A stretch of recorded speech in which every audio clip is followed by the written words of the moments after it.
Good. Hare Krishna and good evening, everyone. Thank you very much for joining us this evening with the Many Moons podcast. We are having episode number 19, and tonight I'm very grateful for having Narayani Devi Dasi as our guest speaker, and she will be speaking about her life with Srila Prabhupada. So, for those of you who may not have known Narayani yet, she's a disciple of His Divine Grace A.C. Bhaktivedanta Swami Prabhupada. She joined ISKCON in 1970 and she's done many services for Srila Prabhupada, including deity worship in the Calcutta Temple, traveling book distribution in Western India for the Bombay Temple, and teaching Bhakti Shastri, Bhakti Vaibhava, and Bhaktivedanta courses at the VIHE in Vrindavan. She also helped to write the VTE curriculum for Bhakti Shastri and has written a series of 12 books, including Srimad Bhagavatam at a glance, which has a picture for every verse, as well as Bhagavad Gita at a glance, which has a picture for every verse. She continues to reside in Sri Vrindavan Dham in India, and she continues to publish and write and study for a yearly preaching tour. She also still travels and she visits temples in countries all over the world, including Australia, New Zealand, Denmark, and Germany, as well as temples across the US. So she is also initiating Guru in ISKCON. I think many of us will know she was the first lady Vaishnavi Diksha Guru within ISKCON. So we're very honored to have her with us tonight. I know at the moment she's also traveling in the US and she's made time for us to speak on this topic, which I believe is radio to her heart, and that is her life with Srila Prabhupada. So a warm welcome to you, Narayani Prabhu, and thank you so much for taking out of your precious time to be with us. Yeah, it's my pleasure to be here. Thank you so much for inviting me. So I'd like to start our discussion by asking you, how did you meet Srila Prabhupada? Well, I was searching for a guru. I knew I needed a guru, and I tried many different processes. And so I went to the temple in Boston and I asked them, so what is your process? And they said, chant, dance, and eat. And I said, okay, if I chant, dance, and eat, what can I hope to achieve? And they said, you will see Krishna, you will see God. And I said, yes. The other gurus told me I will be God. I don't want to be God. I want to see God. So Prabhupada, I first met in Gainesville, Florida, when he went down there in 1971. And the first time I saw him, I was following behind him at the airport. And for the first time in my life, I felt like here is where I belong. I never felt like I belonged anywhere in this world. In school, at the age of 10, I looked at the other children and I said, I'm not one of them. I'm not from here. Maybe I'm from a different country or maybe from a different planet, but I'm not American. I'm not from here. So when I went to India, I felt better also, that I felt more at home. But when I saw Srila Prabhupada, I felt secure and protected and belonging. And I felt I can do this the rest of my life. I can follow him.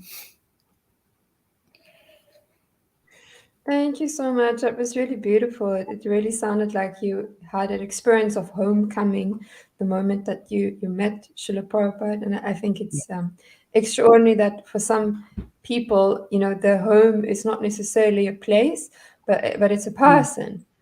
And it sounds like Srila Prabhupada was definitely that person for you. And I think also for many other disciples, they felt the same.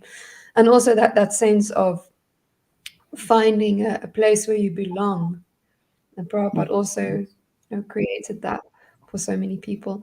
So could you share with us what attracted you to Srila Prabhupada beyond this, this feeling of having essentially a shelter? What else attracted you? Well, his books. I was an avid reader for my whole life since the age of 7. And when I read the Gita, I said, wow, here's a philosophy that agrees with my philosophy. I didn't think Gita was better than me, but after a while I realized, oh, yes, So the books. I joined the Boston Temple, and we were doing Harinam 10 hours a day. I loved the Harinam, the dancing and the chanting. And all the artists and the whole press was in Boston. So I loved the beautiful pictures of Narada Muni and the Panch Tattva. And of course, the prasadam it was very amazing. In those days, it was very, very special. He had so many preparations for the Sunday feast. And all of this attracted me to Srila Prabhupada. Thank you so much for sharing that. I have a little side question. I'm curious. I know your books, the Srimad Bhagavatam at a glance and the Bhagavad Gita at a glance. I found it quite incredible that there is an illustration for every single verse, which, according to my knowledge, is quite a unique contribution, to Vedic literature. And I remember seeing one of those books, and I was really attracted to it because I opened it up, and then just over 2 pages, I could learn so much, because I think those pages were like, kind of the summary pages. So could you maybe share something? Have you always been attracted to art and using art as a way to, educate? Because you mentioned, there were artists in the temple that you initially came to. Well, I had an artist who was a friend, and she told me that Prabhupada instructed the artists that he wanted a picture for every verse of Bhagavad Gita. So she asked me if I could help her by giving the text. And then I thought, yes, this is a really good idea. And so I did that with her. We went over every single verse. And then I got the idea, well, I should do Bhagavatam too, because I was studying Bhagavatam. And so while I was chanting, I had a vision how the whole Bhagavatam would look. I was thinking, how is it related to Krishna? And then there was this verse, how the lotus feet is the first canto and second canto, and his legs are the third canto, and all the way up. And then I saw how it would look when I was chanting japa. When I chant japa, then I get connection with the super soul in the heart. Art, I never was an artist, and so it's something that came to me as a devotee. There are so many things I learned as a devotee that I never did in my life before, except reading. Reading was something I did.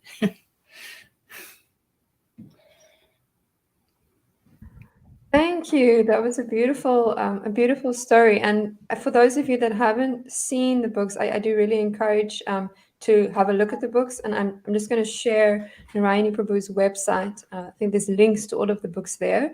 It is really, I think, such a incredible way for me to get more immersed, within the books. And it's very interesting to find out that Prabhupada actually gave that instruction, that there should be there should be an image, a drawing, or artwork for each verse. I never knew that, so it was wonderful to find out what inspired you. So to backtrack to our previous conversation, sorry, I hijacked it a little bit. We were speaking about what you find attractive about Srila Prabhupada, and then you mentioned the books, and you mentioned that basically, I think since a very young age, you knew you were looking for something different. But we haven't heard much about if you had any personal interactions with Srila Prabhupada. So are there any personal interactions that you could share with us? Yes. I went to Vrindavan in 1972 for Nectar of Devotion classes. And there he singled me out in one darshan, and he said to me, "My sister tells me you speak Bhagavatam very nicely." Now, I never spoke Bhagavatam, what to speak of nicely.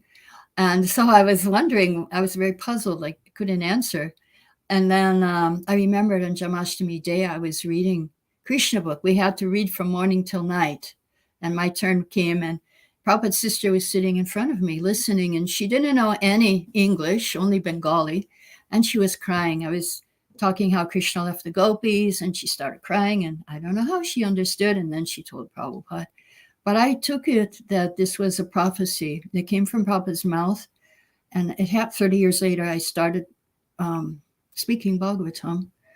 And then the second thing, Mayapur, another thing happened.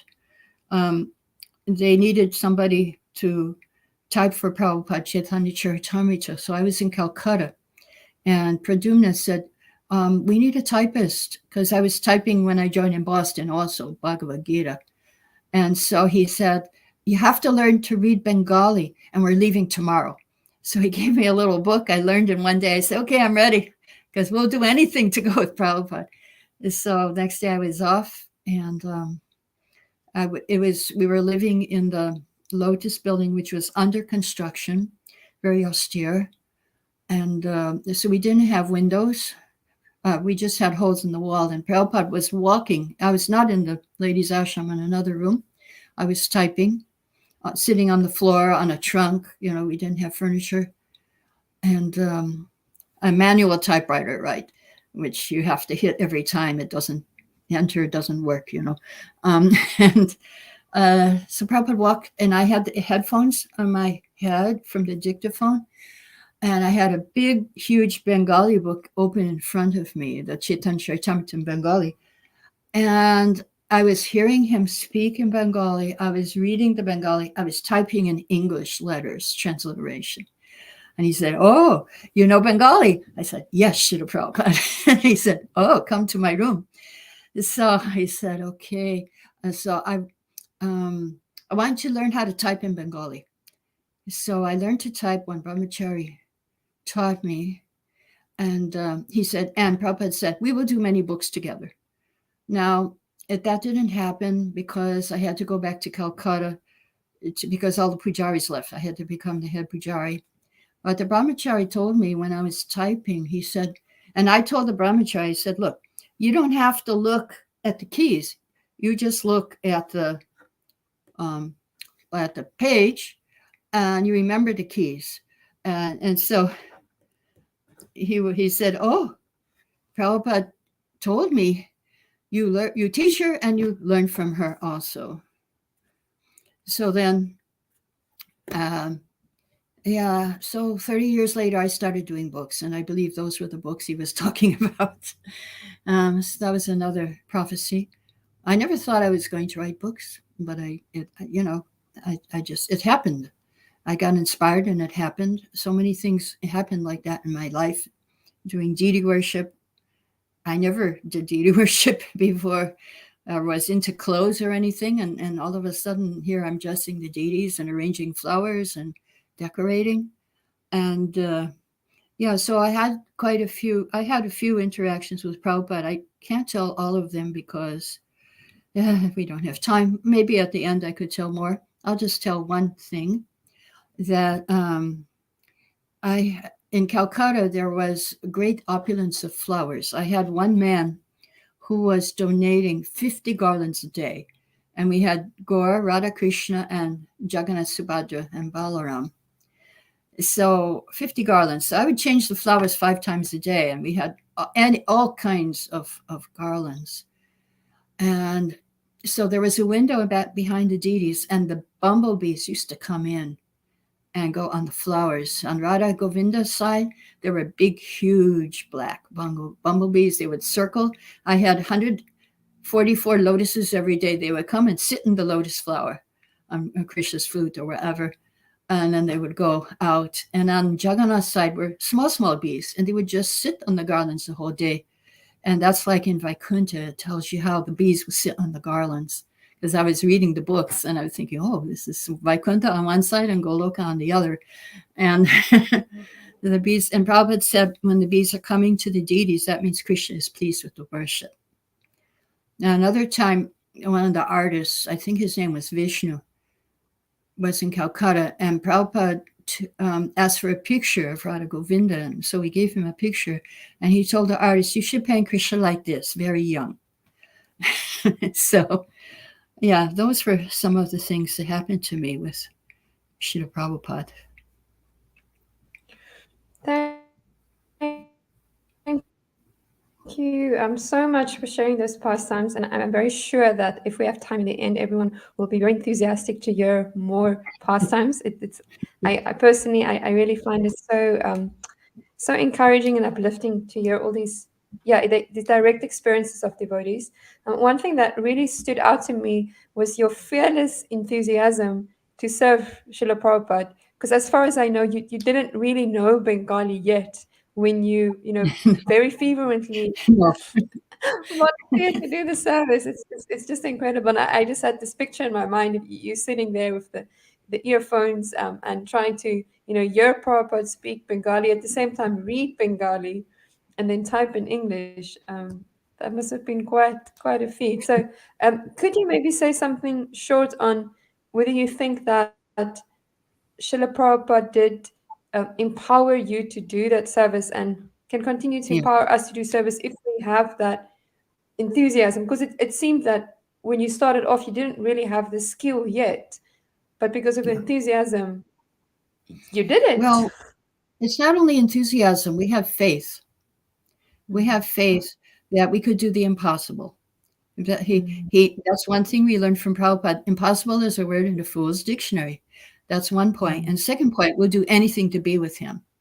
So you put the two together, and yeah, you have, we could do it. I did it the first day I joined. They gave me Isha Upanishad, said, okay, you have to learn to read Sanskrit because you're going to type Bhagavad Gita now.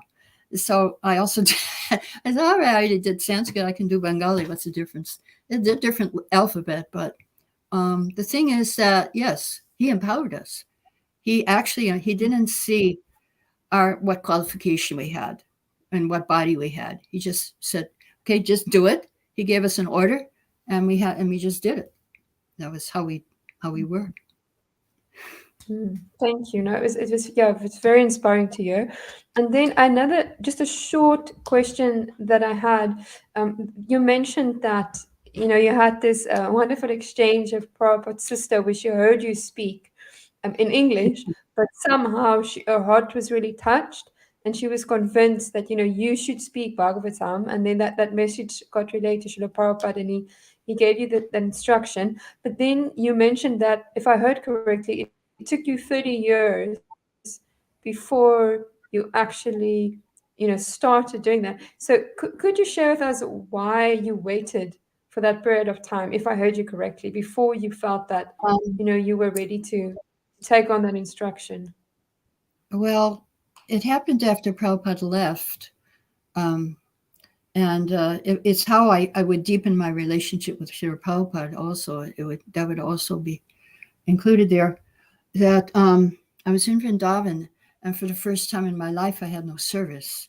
So I was praying, and I wasn't given any service. There was actually not much for women to do Mm, except make garlands. And mm, so I was thinking, what service should I do for Prabhupada now? Praying. Then I got the idea, okay, I'm going to do a japa reform, and maybe if I chant nicely, I'll get the mm, idea. So I did that, and definitely for 3 months I was feeling empowered by Krishna. I wrote a whole poetry book. It's available on Amazon. Yeah, called Garden of Devotion. And so those were all my realizations that were coming out in that 3 months. And so what I understood that my service, I said, until I know my service, I'm just going to read the books because that's what I like to do. So then I was reading the books, and then it came in my chanting, you have to share the books. You don't just read, you share.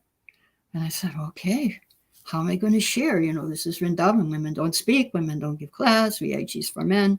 Bhakti Shakti is only for men. This was 1994. 1994. I didn't give class before because nobody asked me. Um, mm, I was in India. I was in India. And I didn't think, I didn't feel qualified to give class. I felt like I never mm, spoke in my life. How can I speak? And then I was kind of a little bit in shock when I got this instruction. I thought, oh dear, how am I going to do this? But first I wanted some confirmation. So I went to Prabhupada's Samadhi. There was a tape playing.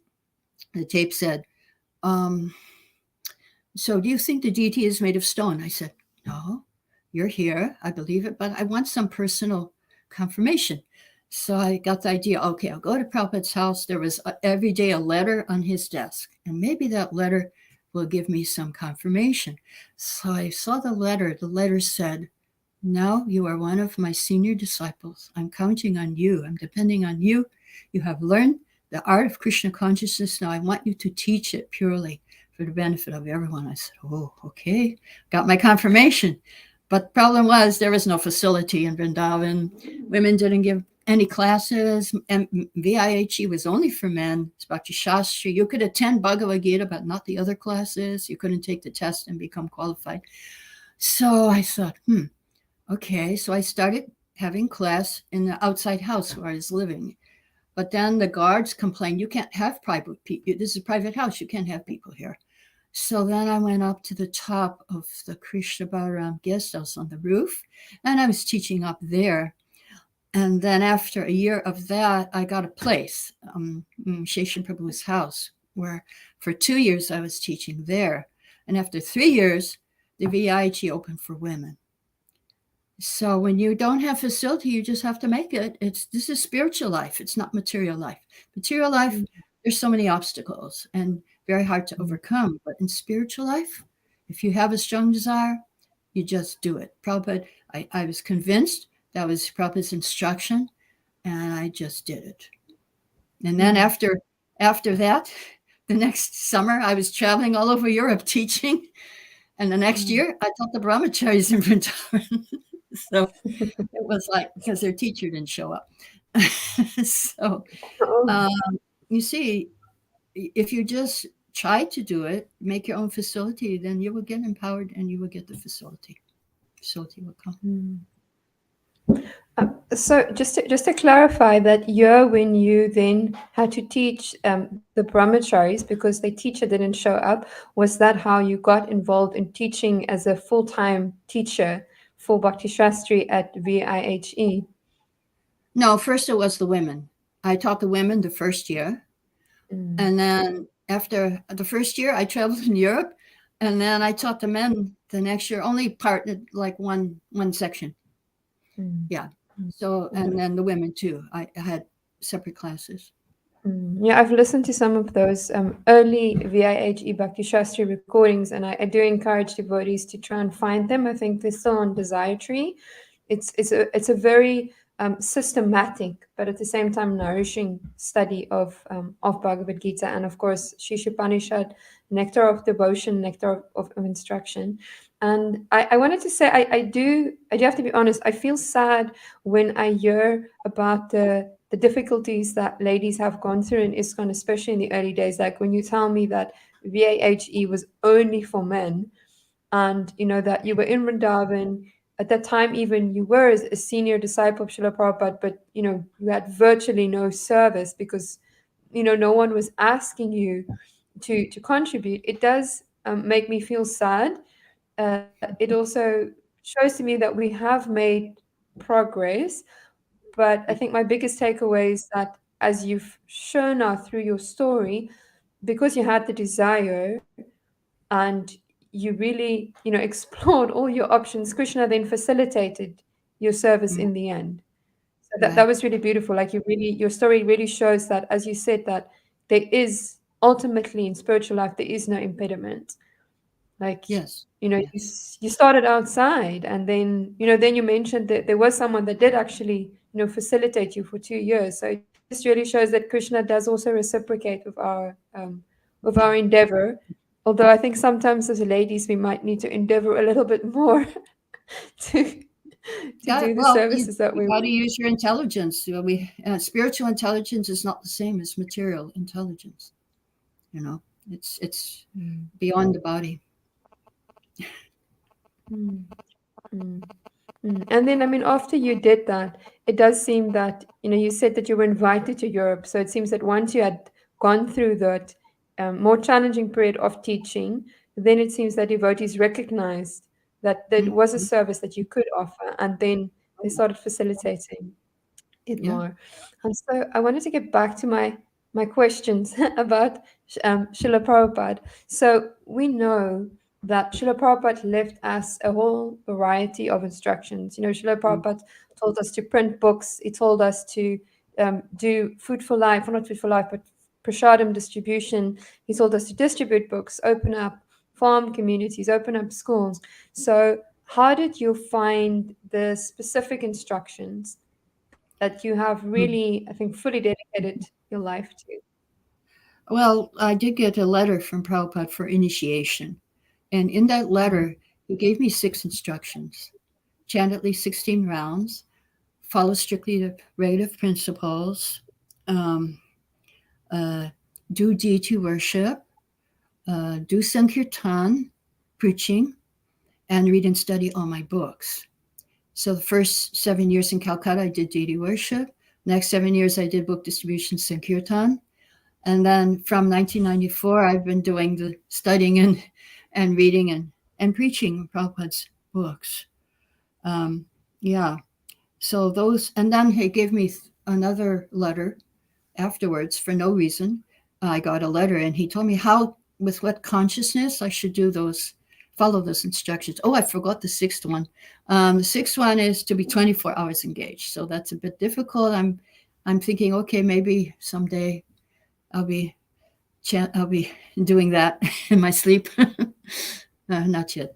Yeah, 3 things Prabhupada said are required: sincerity, enthusiasm, and cooperation with the other devotees. So 2 are individual, and the 3rd one is you have to take into account other devotees too.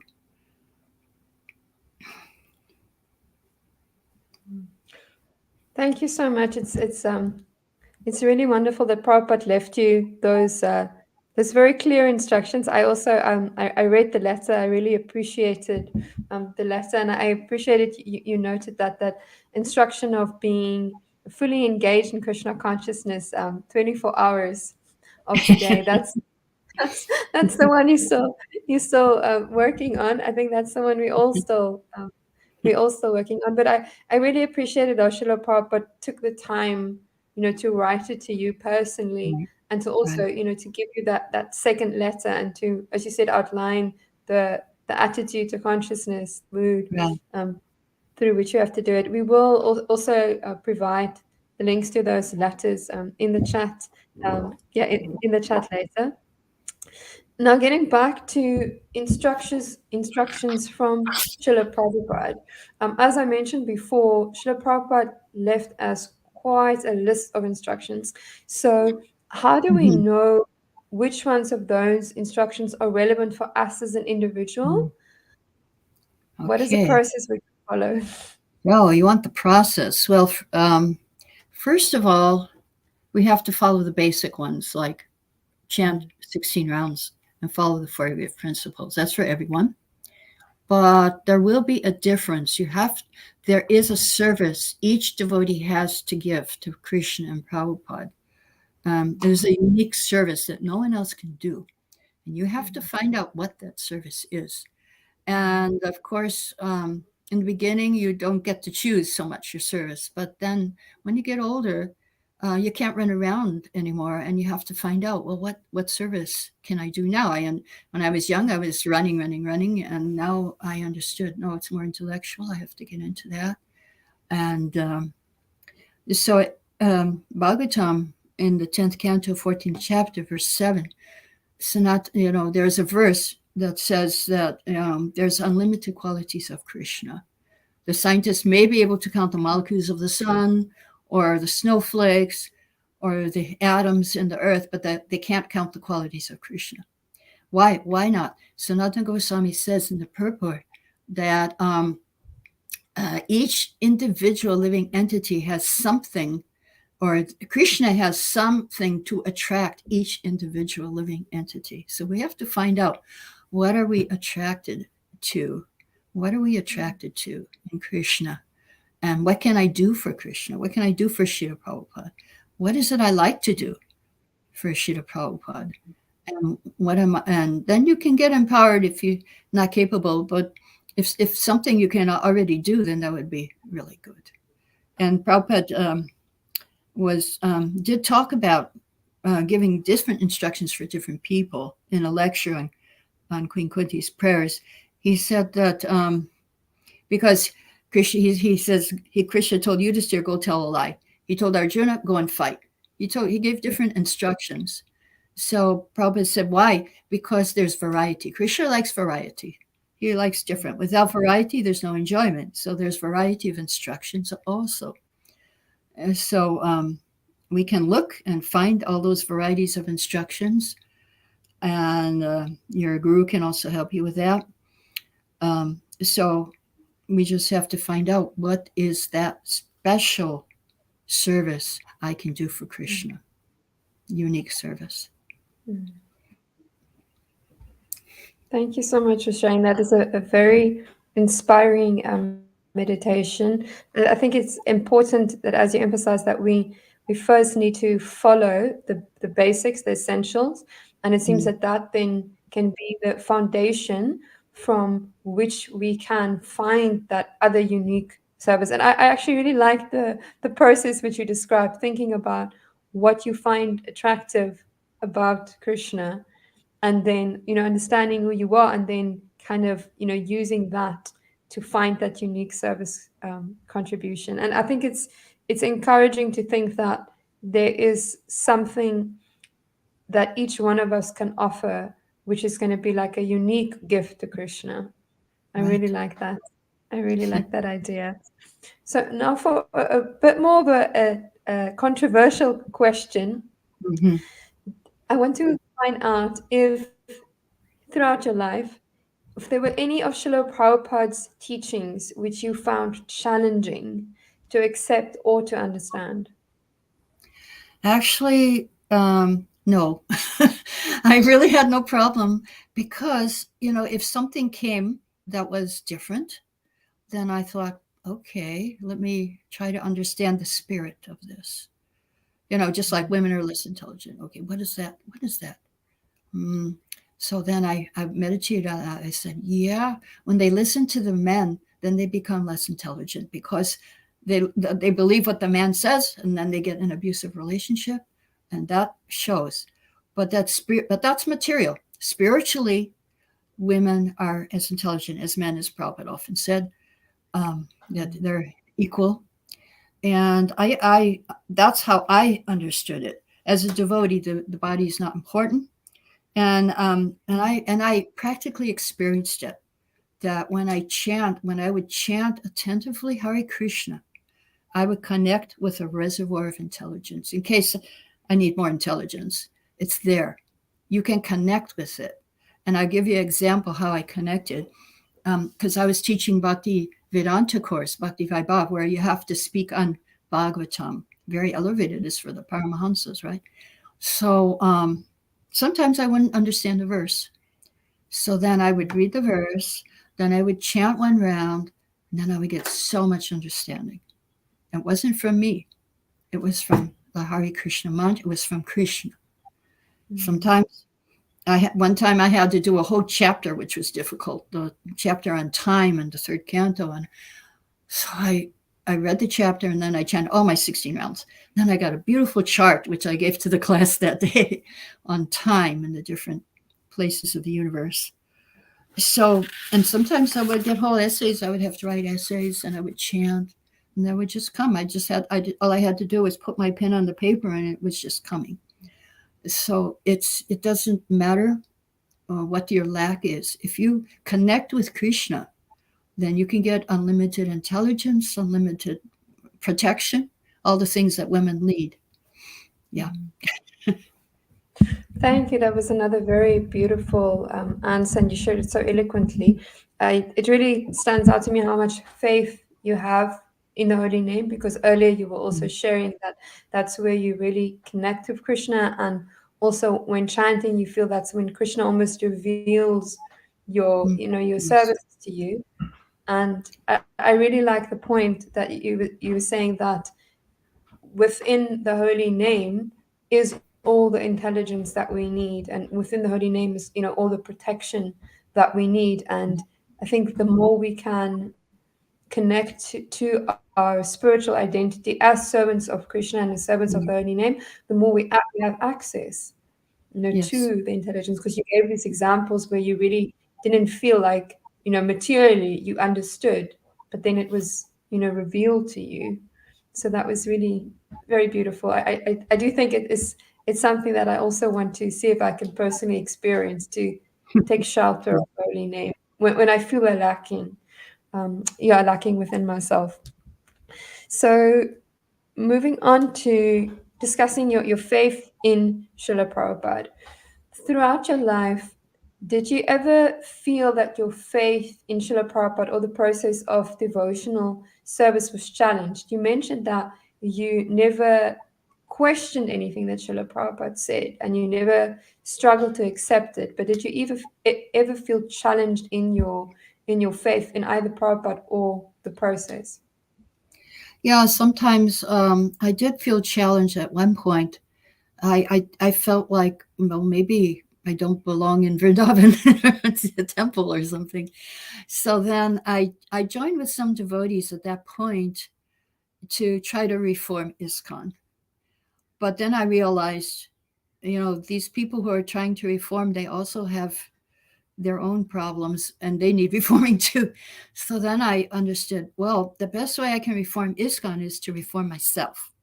And I need to be an example of what I want everyone to see. I want to be an example. And that's what I thought. This was, many years ago. And then this was before I started preaching. And after I started preaching, one class, this was confirmed. I gave a class, I think it was in Gainesville, to the Krishna house. And after the class, one girl came up to me and said, "Thank you for existing." And I thought, wow, I did it. I showed by my life how to be a devotee. And I think that's the way to reform ISKCON.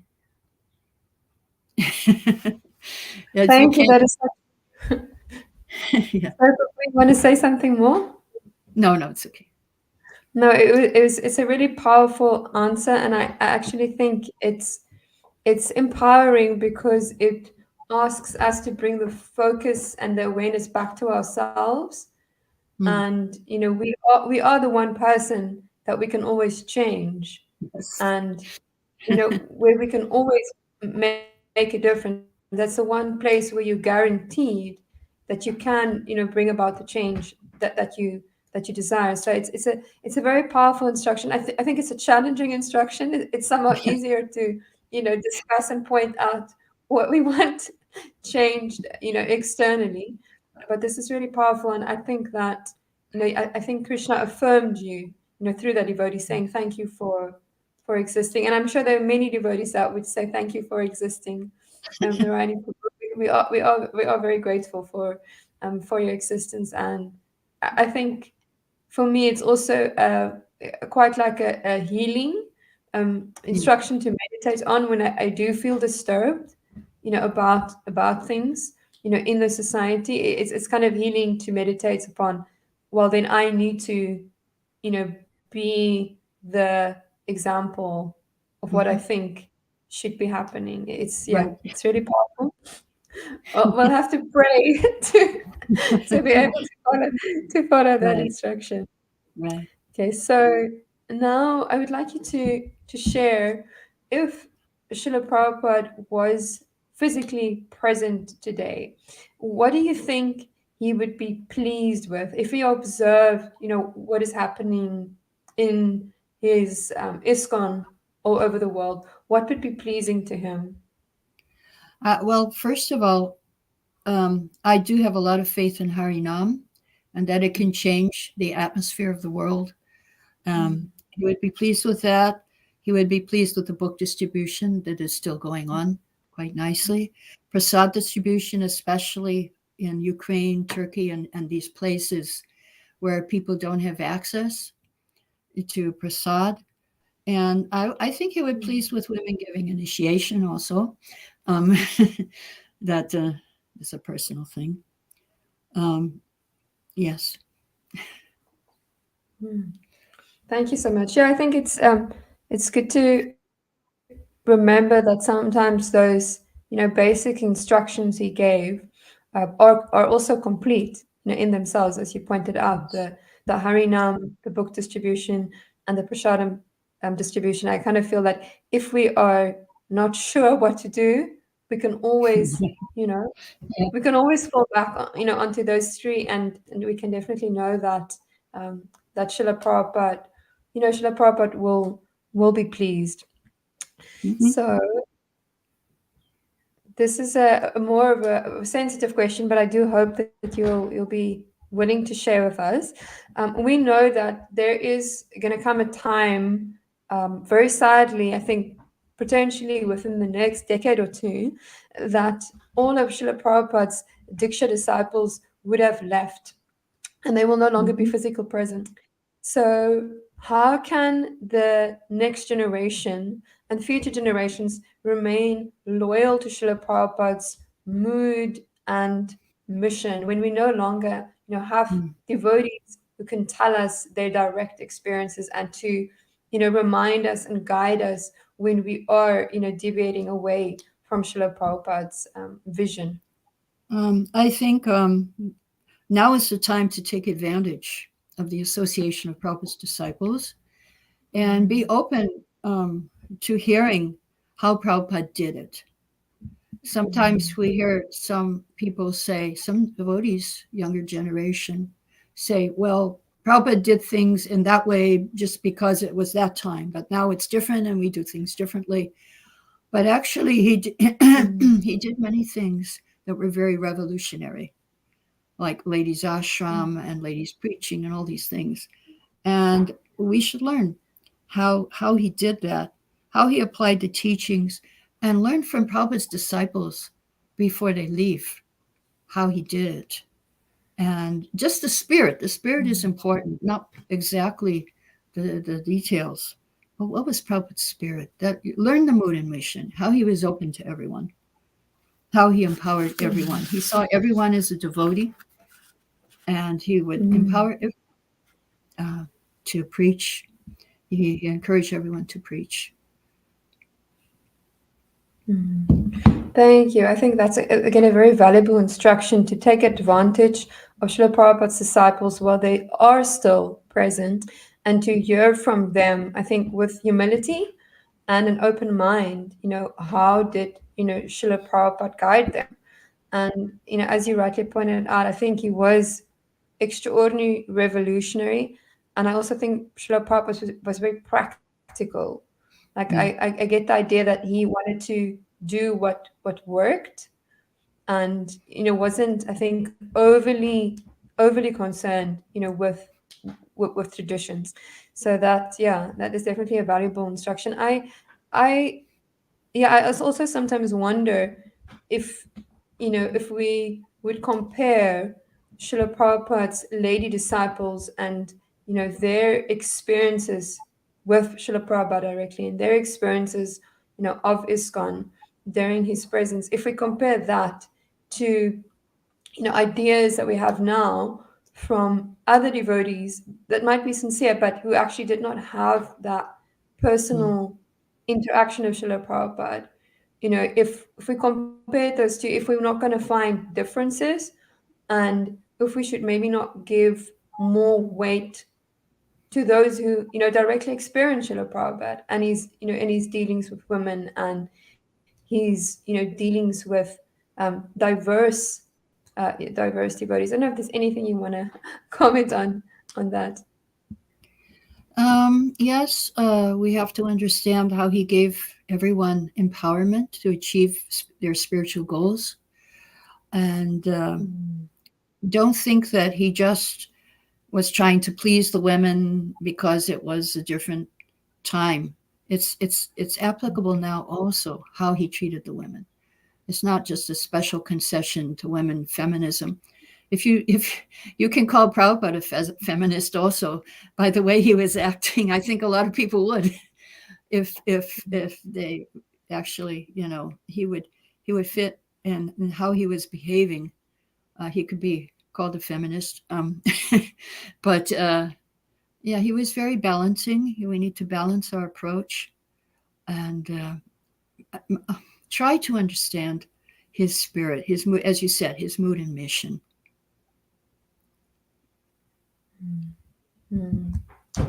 Yes, I think that's the key, understanding Srila Prabhupada's mood and mission. I really liked what you said. He was just, I think Prabhupada's meditation was how to facilitate every soul's service.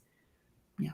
and he didn't so much concern, because as you said, if we think that his instructions was just, or his way of dealing was just unique to the situation, in the 1960s and 70s, because he was trying to appease, women, then I think we kind of miss Srila Prabhupada's compassion for people Yeah. and his Right. desire Right.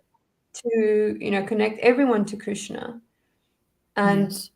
yeah, I remember this pastime. I've been searching for it. I've been struggling to find it, but there is a pastime where the the GPC was meeting and then coming up with Mhm. different resolutions and then presenting it to Srila Prabhupada, and it was in Mayapur. And then on a particular day, one of the resolutions they proposed was that there were no single mothers allowed to live in the temples. So they read this out to Srila Prabhupada, and he just became completely quiet. And then they could tell from his facial expression that he was actually feeling, very remorseful about this proposal they had made. And then they asked him, Srila Prabhupada, should we just scrap this one? And then Srila Prabhupada's reply was that he just wants the women to become Krishna conscious. Because he Yeah. understood that the managers felt that single mothers, can't really make a contribution, and that they were Yeah. more, of a burden to the temple. But Srila Prabhupada didn't see them that way.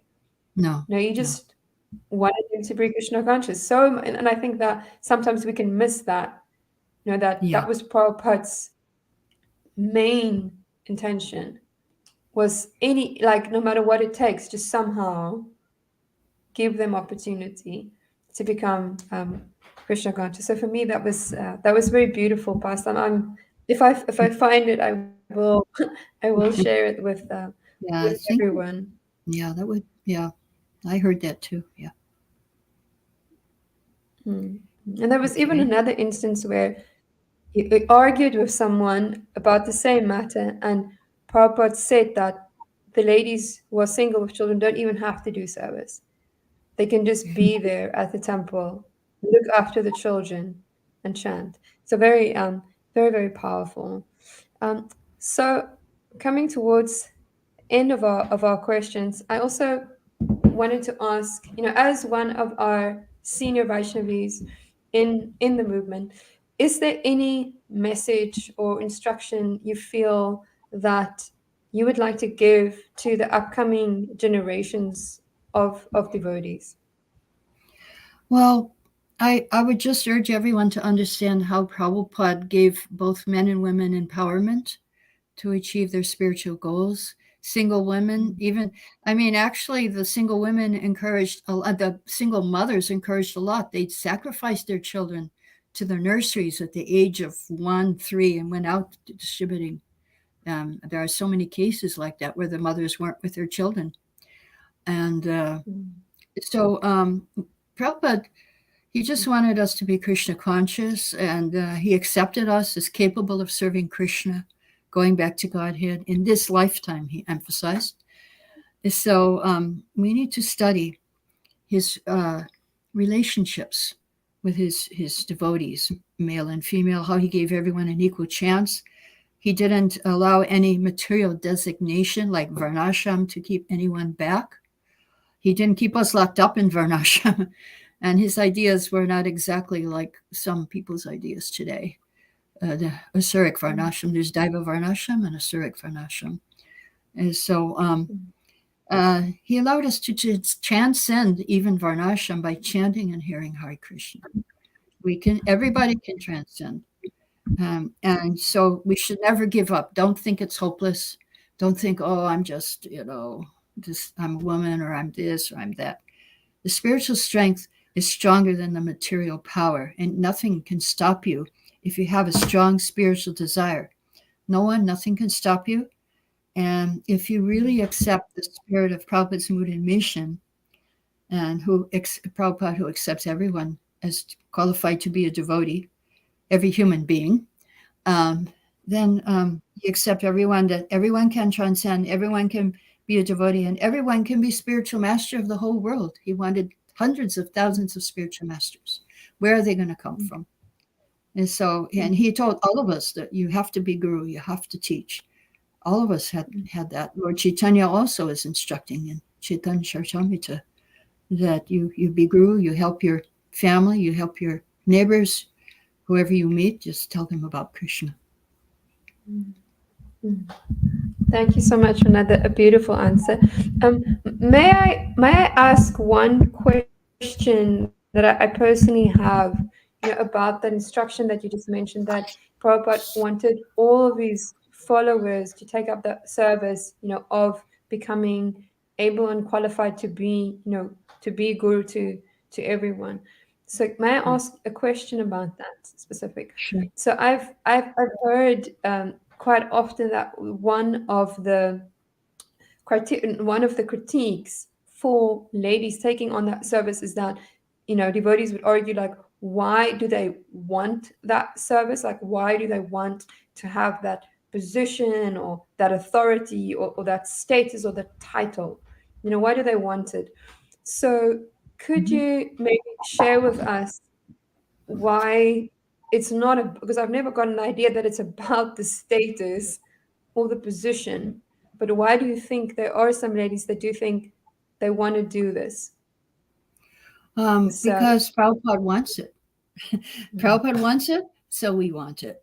It was Prabhupada's desire.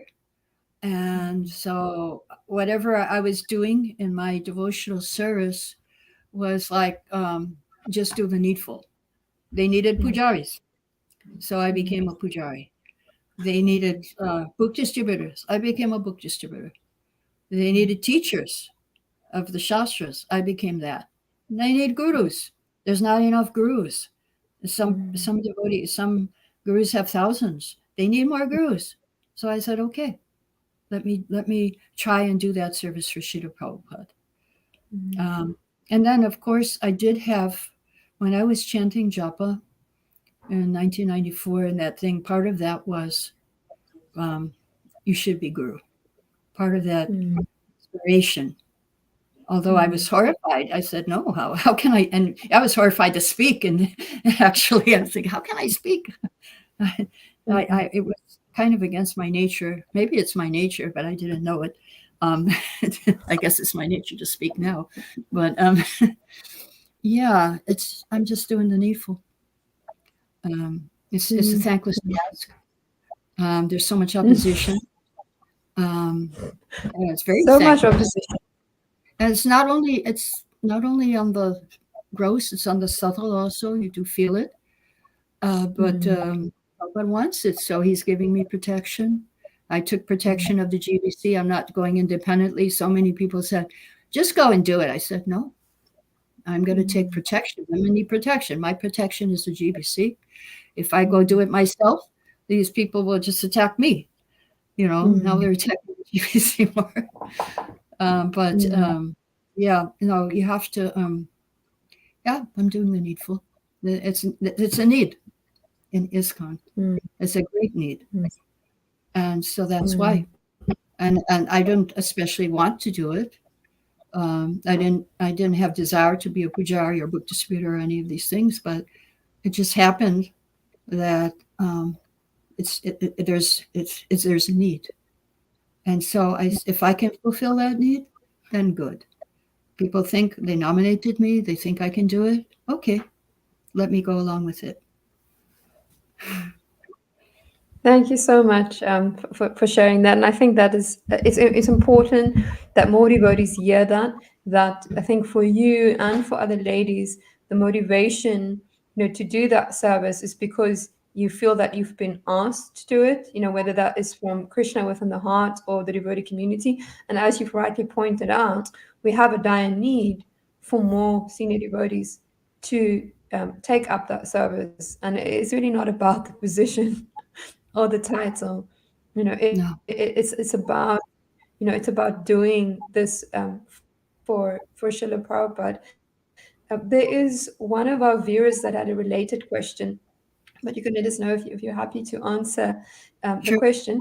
They are asking, Sure. Yeah, they're asking how you deal with people within ISKCON who are against, ladies becoming Diksha gurus. And they're also asking if the opposition, because as you've rightly pointed out, even though you have, decided to do this through the sanction of the GPC, there is still a lot of opposition. So they're also asking if you find it upsetting. Um, well, I found it, I waited 10 years. I started 2012, and they never said, GBC never said yes, never said no. For 10 years, they just put me on hold. So then, at a certain point last year, I got inspired to um, act. I didn't say a word or do anything for 10 years. I said, okay, I just accepted it. Then last year, I got inspired again from within that I have to do something. And I did, and it happened. Um, and then in November last year, they said, "You're on pause." I got the letter, "You're on pause." So, of course, I was very disappointed that the GBC couldn't protect me. I took their protection. But at the same time, I said, okay, maybe Krishna wants me to be more qualified. I need some more time to make myself more Krishna conscious and more qualified to do the service. Um, and I don't have any bad thoughts because I see Krishna is in control. Nothing's wrong. Krishna's in control. And I just have to follow what Krishna wants me to do. Um, yeah, so I was trying to think of all the good reasons why I should be paused. They said for 3 years. I don't think it's going to be 3 years. I think it's going to happen much sooner. And I wasn't saying anything, but then I did come out and spoke on a podcast with Bhakti Kids, and I did speak because I was traveling and I felt very inspired by Prabhupada in Melbourne. I was staying on the same floor and I was always going to Prabhupada there. And I felt like he wanted me to do this podcast. And not only he wanted me to do it, he was telling me what to say. So then I spoke out. And that's why I'm speaking now. Now it's the time. 10 years I didn't say a word. Now it's the time to speak because they actually, GBC approved it, and now they stopped it. But now I see other devotees are speaking out. Before, nobody was speaking also. But since that time, some devotees are now speaking out and pointing out what's the problem there, the wrong mentality that the opposition has. And I'm very confident that very soon it will be resolved, and this deviant mentality will be exposed, and we'll be able to go on with satisfying Prabhupada's desire. Thank you so much for sharing. I really feel it's very instructive for all of us younger devotees how you are acknowledging that there is an issue, but at the same time you're not allowing the issue to dictate how you're going to act, or respond. Right. I really see you're practicing so much humility and tolerance. And again, I really see that faith that you have that Krishna is in control and he will, allow the situation to resolve itself, at his time. So that is very encouraging. I do think a lot of devotees have felt, quite enraged by what has happened. So I think it's also very powerful that you are setting an example for us as well, Uh, how to deal yeah. with this. What? And I think myself, many others, See, after I gave initiation, I we are immediately definitely. yeah, I can speak. Yeah. And so after I gave initiation last Yes, year, yes, please do. Jamashtami, I went to Vrindavan, even though devotees were saying, "Don't go back to India, don't go back, they'll do something." I said, "Come on." And so I went back to Vrindavan. Everybody was congratulating me in my temple, and from all over the world, and the majority of Indians, Mm. their culture is to respect their mothers. So this is not according to the Indian culture that women can't be guru. It's very much part of the Indian culture, and I got that respect, and I didn't feel like any opposition at all when I was in India. It's happening more online and and like that. But yeah, I felt very encouraged. Everyone was encouraging me, and online also it was like that. The encouragement was tremendous, and I feel like the devotees are with me, and the Indian devotees are also with me. There's just a few, a handful, that are trying to take over and stop it. But and Prabhupada's in control, and he will rectify everything. Everything gets rectified in ISKCON. Mm. Mm. Thank you so much, Pata, for giving such an encouraging answer. I feel personally, I feel hopeful now Yes, after yes, hearing you speak, and I think what stood out to me is that those devotees who see you as a mother, because you mentioned you went back to your temple in India, so I assume that you have developed relationships there, and it seems that they see you as a mother, and therefore they can also yeah, accept you in mm, the role of Diksha Guru, because they don't just see you yeah. as like a woman, No, but it's no. like I'm a Mm, mother. So that's mhm, really beautiful, and yes, I'm very happy to hear that you feel the support of so many devotees. yes, yeah. So, Mata, may I ask you one last question before we Okay, greet everyone? So, I was thinking about this this question while you were speaking, and sharing how you are dealing with this challenging situation. What advice do you have for devotees in ISKCON when they are feeling very disturbed about things happening in the movement and feel very discouraged about that, and then they might even feel like they don't want to be part of ISKCON because of certain things happening, and we have to acknowledge there might be some legitimate reason for their concern. yes. Well, first of all, you have to take the nectar, see where the nectar is. There's two sides. There's bad. There's also good. Not everyone is bad. Not all the devotees are bad and have done bad things. The majority are good. Search for the good, like Prabhupada says. Be a bee. Look for the honey. So that's the first thing I would say. And then if you're upset by the other ones, there's a there's actually a prayer I learned from Shukavaha, um, and she says, "Nothing is wrong. Krishna is in perfect control. Oh Lord, what lesson do you want me to learn?" So yeah, there is something we need to learn. Maybe we have to change our attitude um, in the situation. And yes, I'm also praying that, okay, let me see what is the benefit here for this to happen to me. And because do have to see the hand of Krishna behind it.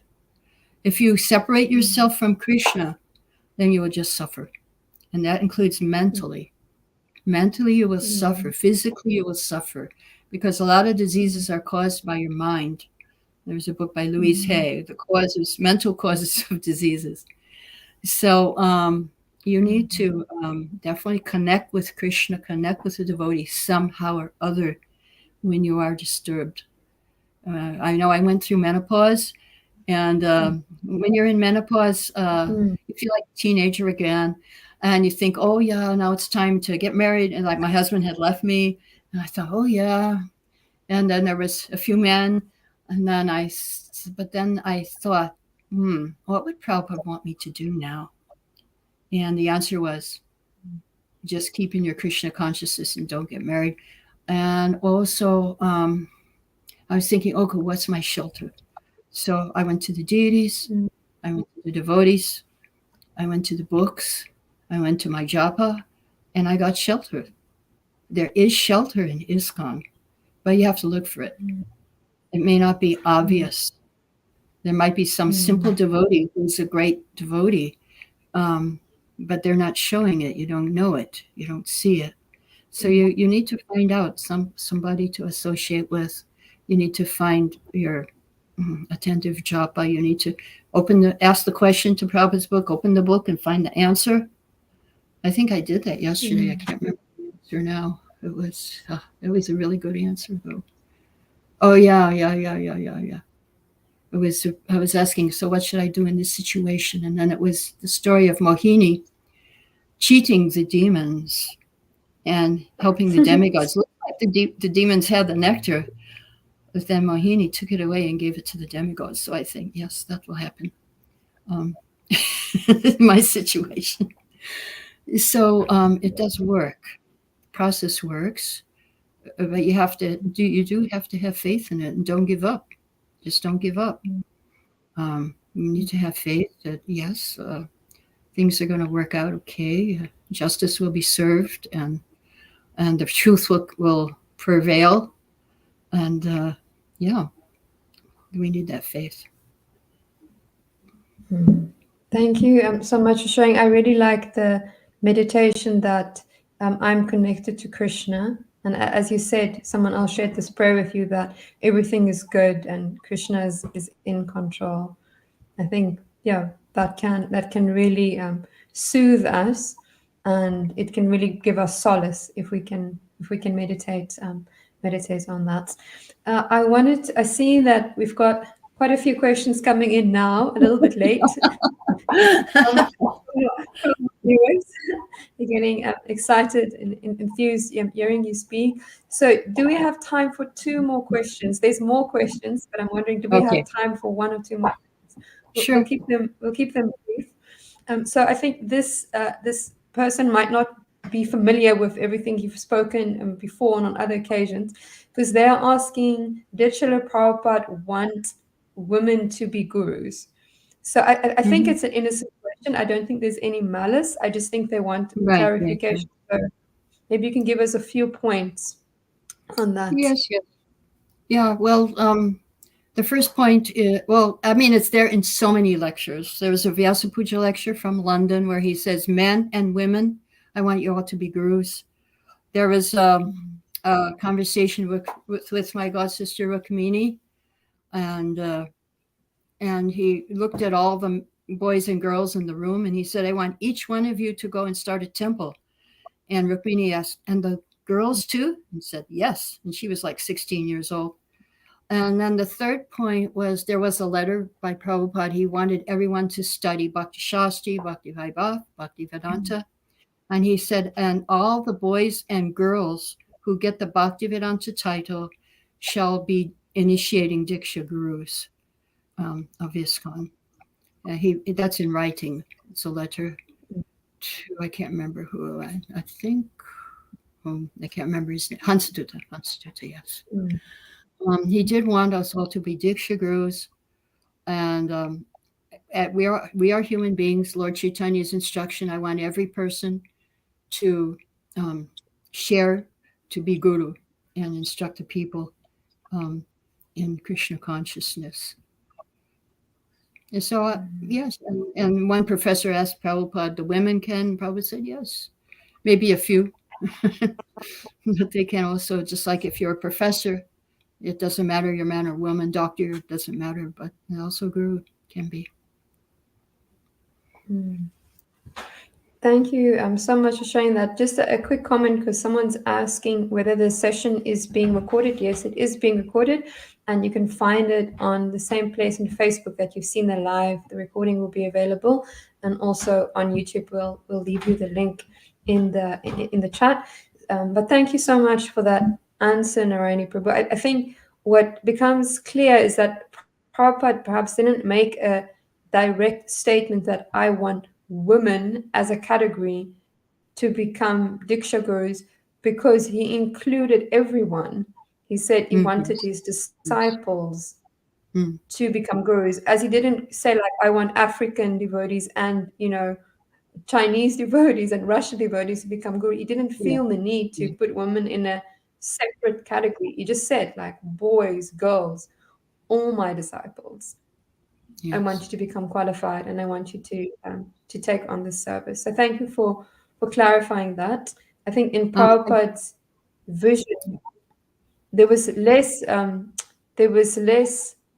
differentiation between his yeah. male and female disciples to begin with. Was there something you'd like to add? hmm Yeah, I just thought he was asked, who will be guru after you leave? And he said, whoever follows.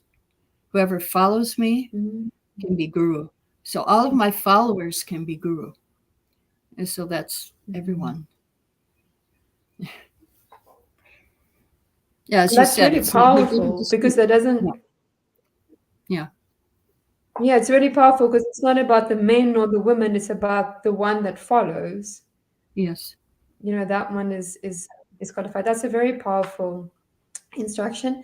So the second question that we have from the audience that I wanted to ask you, and I'm not exactly sure what they mean, but maybe you have some insight. She's asking, isn't Srila Prabhupada's and Lord Chaitanya Mahaprabhu's movement of Krishna consciousness above Indian philosophy? It's from Haripriya Devi Dasi. I'm not sure what she means by Indian philosophy. Maybe she means more Indian culture, but I don't know if you want to comment anything on that. Yeah. It's definitely, I mean, Indian culture follows a lot of the Vaishnava philosophy because everyone was a devotee 5,000 years ago when Krishna came. I mean, mostly people were following the culture. And when Lord Chaitanya came, all of India became devotees. So Indian culture is very close to devotee culture in one sense. But after some years after, of course, after Krishna left, then it became degraded, and the Varnashram became degraded, and it was according to birth. So then Lord Chaitanya came and he changed all that. A Muslim person born in Muslim family was Namacharya, and Rupa and Sanatan, who had become like Muslims according to the Brahmins, they become the leaders. The leaders were were not were not the Brahmins. Leaders of Lord Chaitanya, somewhere there, but the main leaders were not. Um, so yes, Indian culture has become degraded. I just heard a lecture of Prabhupada today. He was saying how it is the Varnashram has become so degraded.